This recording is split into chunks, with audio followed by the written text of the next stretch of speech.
the communion with God that we have lost in the fall is momentarily restored in regeneration. And this is the place where we got to be very careful that we don't forget about it. Communion with God was lost in the fall. It has been restored.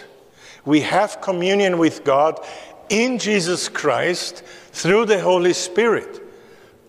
So don't minimize that, because sometimes we Reformed live as if the communion with God was only an intellectually knowable fact.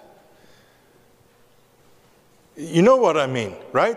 In many churches around us, it is just, they would check the box that they are reconciled with God and they now can have communion with God, but that's where the speak ends.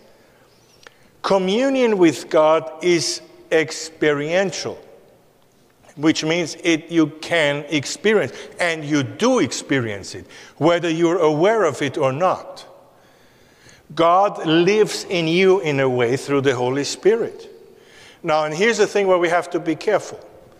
Because a timid soul might sit here and say, I don't feel anything. Maybe I'm not converted. Well, first of all, you don't have to feel anything.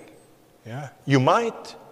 Some people live very much in the awareness that they live in the presence of God. Usually it's people who live in the Word and have an intact prayer life. It is possible, but it's not a litmus test for your salvation, whether you feel something.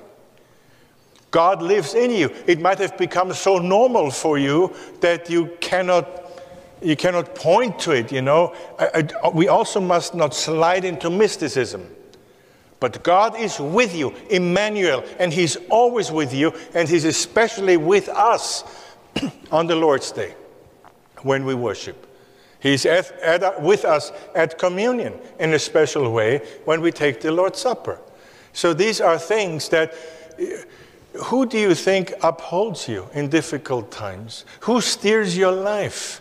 Who gives you a desire to obey Him, or a brokenness when you disobey Him? That's God in you through His Holy Spirit. So the fellowship, the communion with God is restored in regeneration. And you have means to increase it, the means of grace.